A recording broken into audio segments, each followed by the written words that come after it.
Hello, everybody. Welcome to another episode of Thaiger International. Today, I'm joined by my good friend Igor Fedotov. Hello, everyone. Hello, Hello, yeah. YouTube. Today, we're going to be talking about a bunch of different things that have been happening internationally in the worlds of politics, pop culture, science, and sports. Now, Igor, what we're trying to do on the show is like bring people from different corners of the world that are choosing to make Thailand their home. And Igor has a similar story to me in that we were both stranded over the past few years in different countries. Myself here in Thailand, Igor in Cambodia. Mm-hmm. Yes, it was. So how did you get stuck there?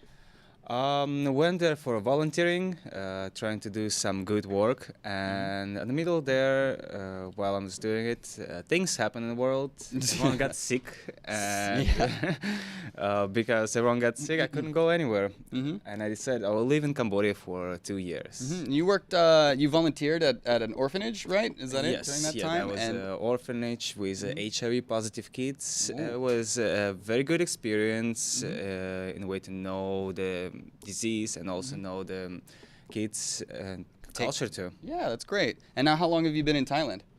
In Thailand so far, I think 1 year.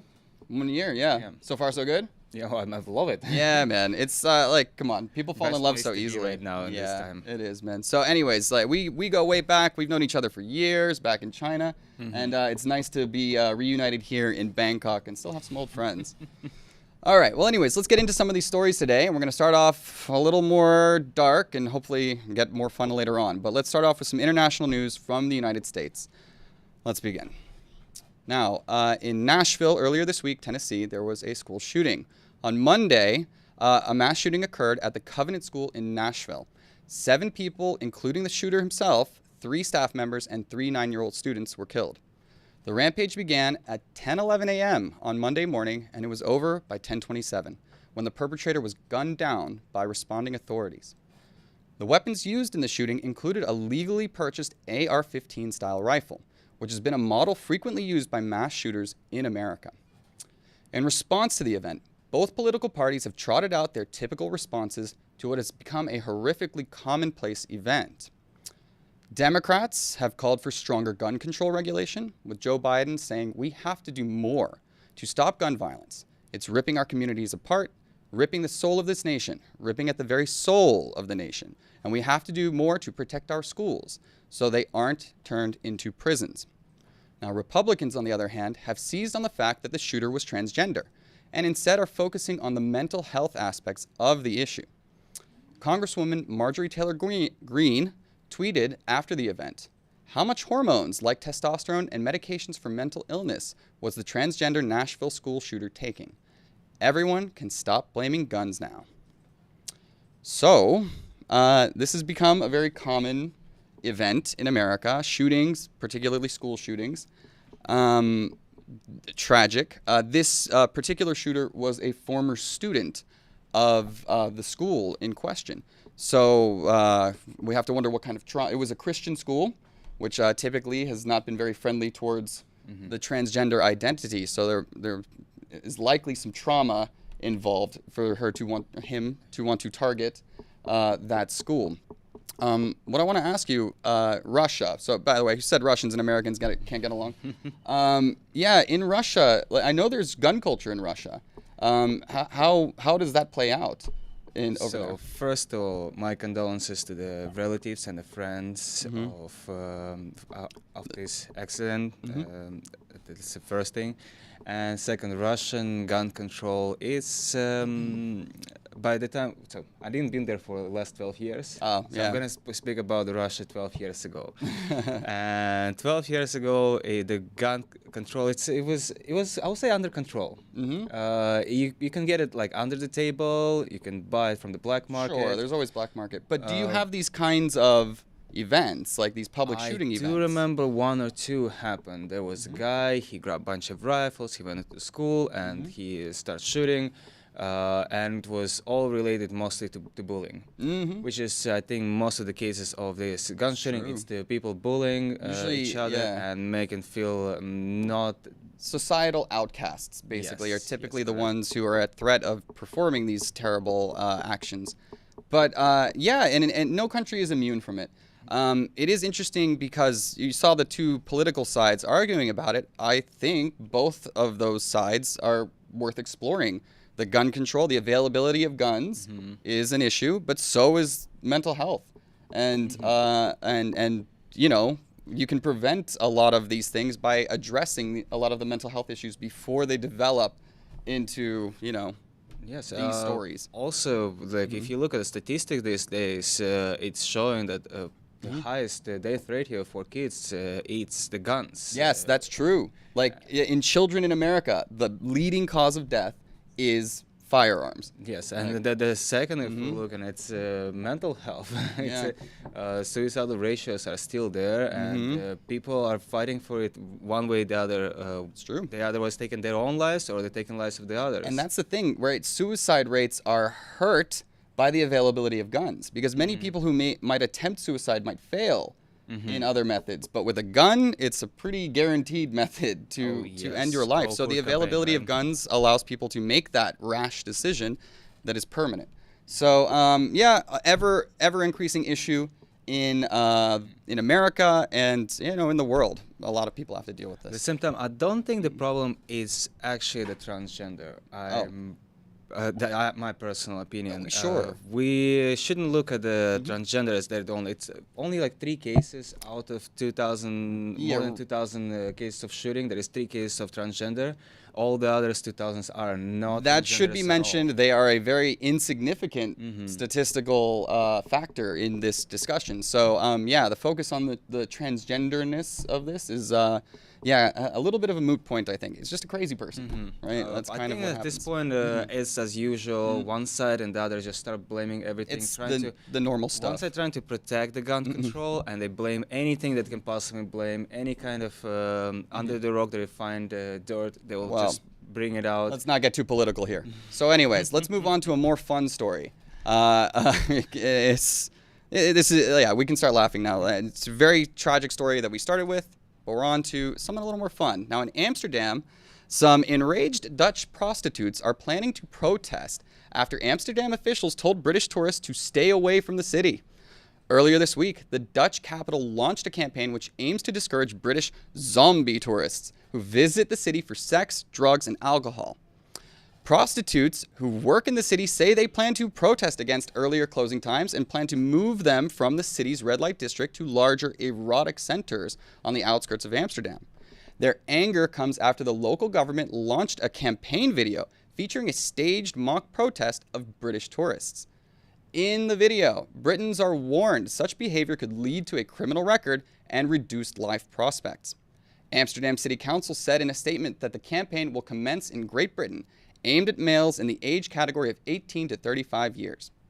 While the campaign is aiming to reduce the number of Britons visiting the city to party, there are doubts over whether it will work. All right. Have you been to Amsterdam? No, not yet. No? Not yet. You are aware of the reputation, though? Oh, yes. I was aware before, even I heard about what's the Amsterdam. It's a city. Amsterdam was always on the tone of my ear. And then it's, on your mind, tip of your tongue, mind, something like that? Yes. Yeah. Pick your favorite idiom? Yeah, so it's always was a country with, you go there is a prostitution, there is a legalization of substances. Cannabis, mushrooms, all that stuff is legal there. So it's been like a sin factory for Europe, right? Everybody travels there to do the things they can't do in their own country. Yeah, and this new protest, it's more right now. I went for research before inviting me here, and I look at the picture of prostitutes and protest, and it happened before. This isn't the first time. It's not the first time in Amsterdam prostitutes are protesting, and I looked at the pictures, just for the information, and a lot of them, it's looked like a carnival. Like a Brazilian carnival. It's like a festival, some LGBT. Is this a party or a protest, right? Yeah, they're happy with the champagne, walking around, half naked. I'm looking forward to see this protest and what is going to bring as a result. Sorry, we don't have footage yet because it hasn't happened, but it's coming. But this is the funny thing, though, right? When you have legalized sex work, right? It's like they can organize and they can make political statements like this. Is it possible for us, like if I want to organize some protest, can I hire a prostitute to protest? I mean, you can pay anybody to protest, of course. But that's the point, right? Like, protests are organic, natural, and this is their business, right? Yeah. Drunk British tourists are like their bread and butter. And So, it's a little bit like, it's a little bit offensive to call them British zombies. well, zombie tourists. Well, that's the language from the Yes. Dutch government trying to stop this incessant partying, because it's crazy. I don't know if you've seen the red light district videos coming out of Amsterdam. It's insane, man. People are just so messed up and borderline abusive. But if the sex workers want it, right? They need that business, that flow of tourist dollars. They don't like the idea of cleaning up Amsterdam because that is such a big part of the economy there. Yeah. So I don't know. What do you think? Is Amsterdam do they have a right? Like, is the government right to try and limit this kind of behavior? I mean, but the government right now just trying to concentrate on one particular type of people. And so this British zombie, they didn't say any other nationalities with any other. The British were particularly singled out in this campaign, that's for sure. I'm sure it's not just the British, but they have certainly gained a reputation. Where are my Ibiza people? Like, I'm sure you guys know. It's worth to go and protest for it. Yeah, no, it's just an interesting story, and I think it's a fun one. We'll see. Maybe we'll have an update next week on how that one goes. All right, well, let's move on out of politics into science and tech. What do we have on deck? Hold on, sorry guys, I put my teleprompter a little too long. Oh, the mammoth meatballs. Yay, this is a fun one. All right, so an Australian cultured meat startup has made what it describes as a mammoth meatball.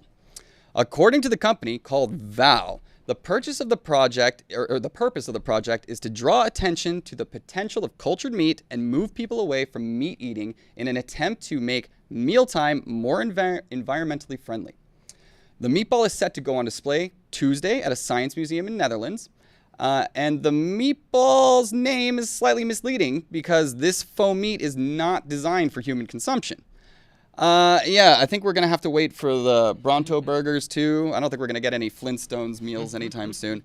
But this is interesting, right? Like they recultured meat Yes, I think from an if I'm extinct correct, animal. They grab the DNA of the mammoth and they add a DNA of elephant, the closest relative to the mammoth, into it, and therefore they created this new substance which is they call right now meatball. Right. It's not a really meatball. It's not that Gordon Ramsay. It's more of a calm down. ball of meat, right? Like it's not really a meatball. And what's happening right now, it's become like a meatball of Schrödinger because they Schrödinger's meatball. don't want to eat it. Nobody wants to try it. Not a single human wants to try it as it's potentially dangerous. Right, that's the thing, right? Well, there's no modern human has ever eaten mammoth DNA, so I think there's concerns about what effect it might be on I feel like humans. it will taste like my grandma's meatballs. There's gotta be somebody out there willing to try this meatball, right? And like I'll do it. we need I'll to do see. it. All right, we got a volunteer over here.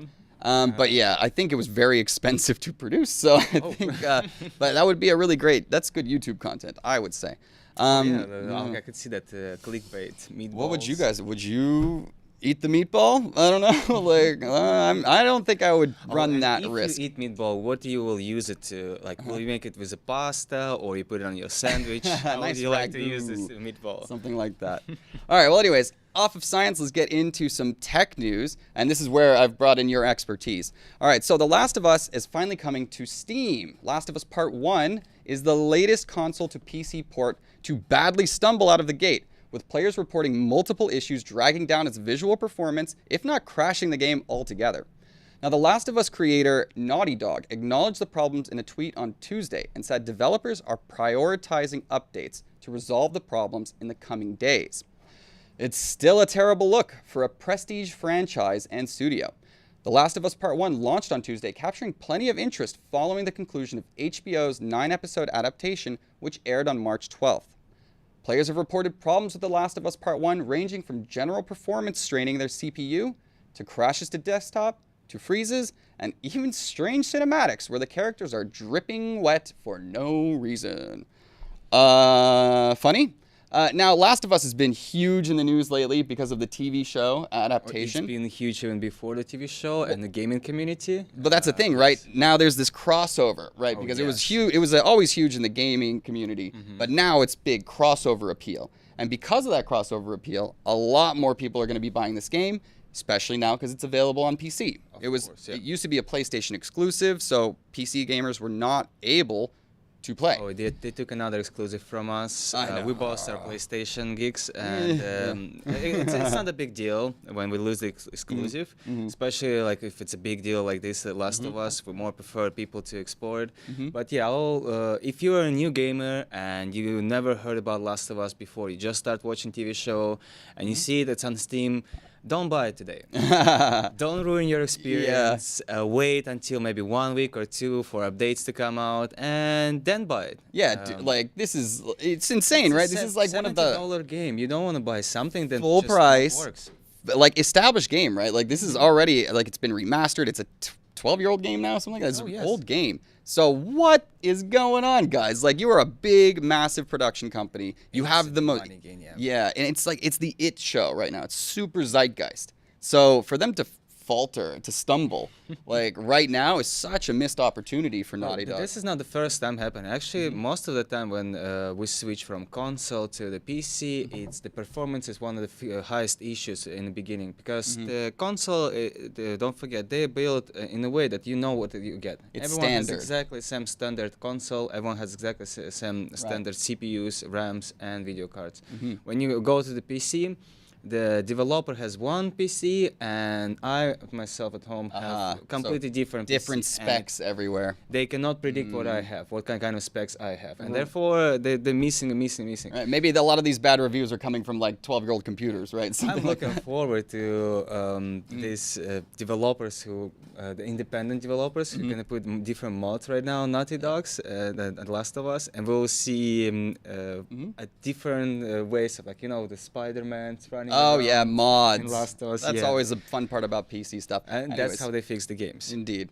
All right, well, let's move on. We got a quick sports story. I know sports isn't your thing. We're just going to see. But there's some big basketball news going on in America. So March Madness, the college basketball tournament in America, is coming to an end. And a chance to play for a national championship is going to be on the line Saturday when the men's college tournament Final Four tips off in Houston. Now, this has been one of the most unpredictable tournaments in history, and it has resulted in the first time no team seeded third or higher has made it to the national semifinals. With their combined seeds of 23, this group has the second highest total since the tournament expanded in 1985, second only to the total of 26 in 2011. Of this year's Final Four, 3 schools, Florida Atlantic, Miami, San Diego State, are making their first ever appearances, while Connecticut is by far the most experienced with 6 trips to the Final Four and 4 national titles.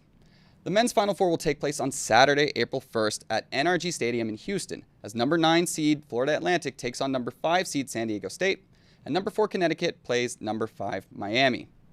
All right, so you've heard of basketball.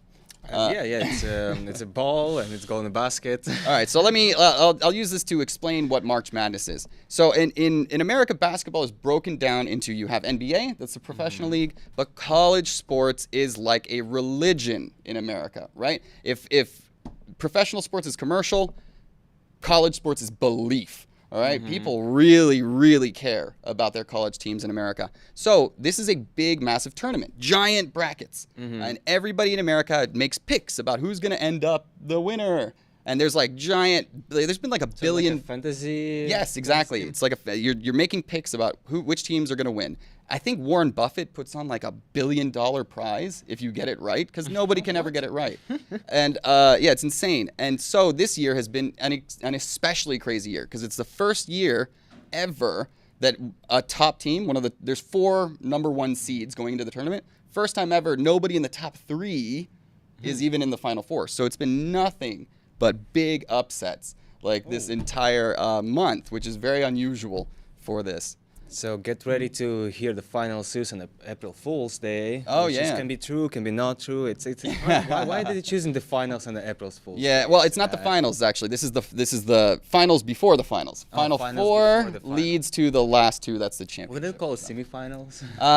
It's Final Four is specific for March Madness. All right, well, let's move on. We got some fun pop culture stories now for you guys. A little celebrity gossip from around the world. First up, we got Bam Margera of Jackass fame. He was arrested after allegedly causing a scene at a restaurant where his estranged wife, Nicole Boyd, and their 5-year-old son, Phoenix, were eating. Now, according to TMZ, the cops were called at around 3:45 p.m. local time on Wednesday after the Jackass star allegedly yelled at a woman inside the Thai restaurant in Burbank, California. Despite authorities trying to defuse the situation, Margera, who is now 43, was arrested and booked for misdemeanor public intoxication.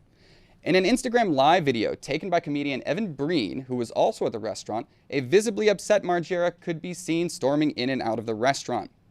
The arrest comes just 1 month after Boyd, 39, filed for legal separation. Although Margera claims to be sober, the model had to make the hard choice in order to protect herself and their son. She also asked for both legal and physical custody of their son, as well as spousal report. In retaliation, Margera tattooed his son's name above his eyebrow in Arabic, later showing off the new ink on Instagram. Over the last couple of years, the former skateboarder has been in and out of trouble with the law while battling addiction. Okay, Bam, what's going on, dude? What a jackpot. Jackpot. Jackass Forever filmed recently, and they had invited him back on, but then there was all sorts of drama and issues with him, so he was not included in the final cut of Jackass Forever. Now, also funny, like, the wife is like, he's going crazy, right? Like, he's got addiction problems, all this stuff. Look, I just want to get separated. I'm filing for legal separation. I just want spousal support. What is his response? Tattoo his name on my face. Like, in Arabic. In Arabic. So In it's Arabic, the other yeah. way around. By the way, his name is Phoenix. It's a classic, like, celebrity child name. He's just been on a downward spiral for a long time. You like Jackass, right? It's sad to see another celebrity. It's right now getting possessed by substances, and the more going into the future of our generation, the more we have access to the phones, and we see more and more it's happening. Yeah. I personally think I'm not surprised. The way his career goes, it's all about being this kind of Stuntman life, yes, right? Like yeah. craziness, be stupid and crazy. When you hear Bam Margera got too much to drink, I'm saying Yeah. it's what it should happen. But then Surprise, when you surprise. hear more about his families, you're like, oh damn, we're actually growing up, and there's people creating families. So yeah, Bam Margera, get your things together. Yeah, it wasn't just him too. They all dealt with a ton of, like, Steve-O was a big substance abuser, but he cleaned up, right? So it's about being able to admit you need the help and then seeking it. Because I think Bam Margera is still not accepting that he has a problem. So that's true. Good luck, Bam. All right, let's get into the next one. A little bit more inspiring, this story. Now, Jeremy Renner. He says he's a lucky man in his first interview since his near-fatal snowplow accident. The Avengers star, he's Hawkeye, he's 52, and he talked to ABC News' Diane Sawyer about being crushed by his 14,000-pound snowcat on New Year's Day for a news special airing on April 6th. Asked if he remembers the pain of being pulled under the vehicle by its track and run over, the actor who plays Hawkeye in Marvel films replied, "All of it. I was awake through every moment." Renner, who underwent 2 surgeries after the accident, recalled thinking, "What's my body going to look like?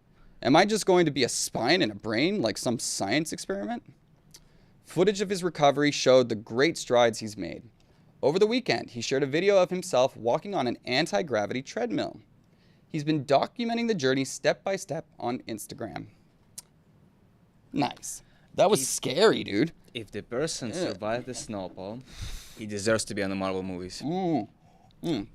Dude, well, okay, so here's the story, right? What actually happened was it was some emergency where he thought his nephew was in trouble. Oh. And so he jumped to try to go save the nephew, and made a mistake and got caught up in the tracks of the snowplow, crushed his leg. So it was one of those scary moments where we heard the news and it was like, is he gonna live? Right? Yes, it was really scary. It was horrifying. I mean, even right now watching this, I think I've literally heard audio log of 911. Oh, yeah, They would call it about his, and you can hear him moaning on the background. Don't listen to it, guys. Yes, it's painful. It's definitely 18 and above what is happening there in the video.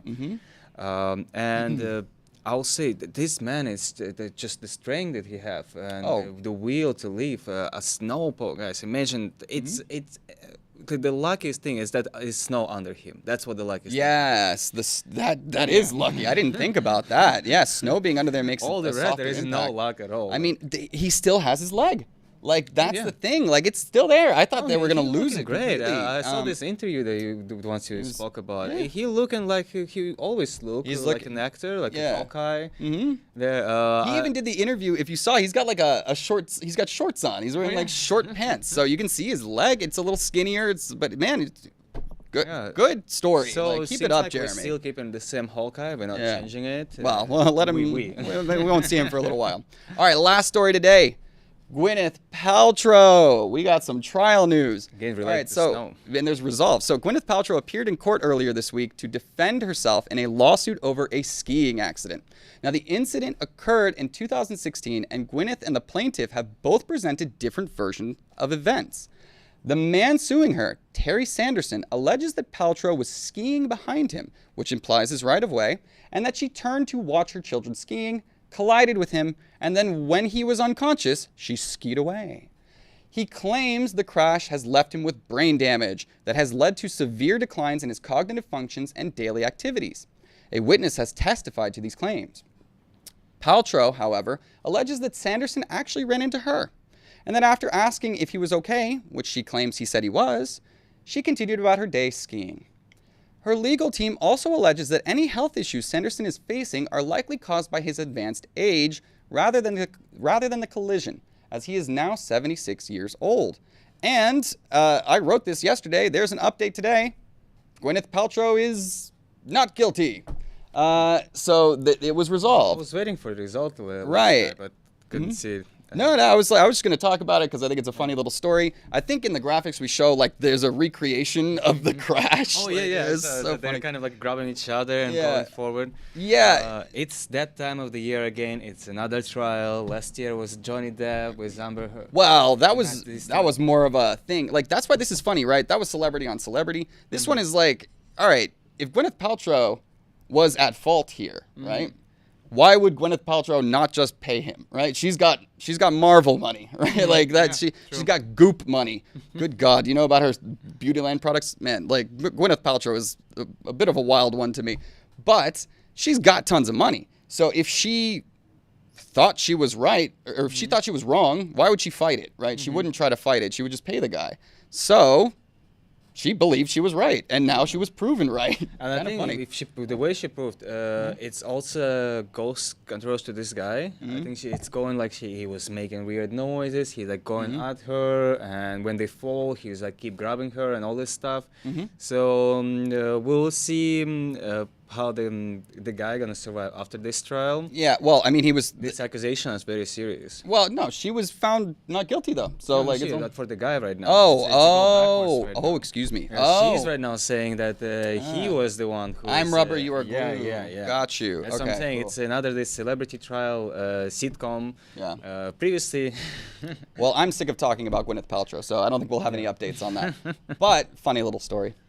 All right, guys, that'll do it for us today. Thank you for joining us for another episode of Thaiger International. We'll be back next week with more politics, pop culture, science, and sports. So we'll see you then. Thank you, Igor, for inviting. Yeah. It's lovely here, and thank you everyone for watching YouTube. All right, we'll see you later. Hi, Mom. Bye.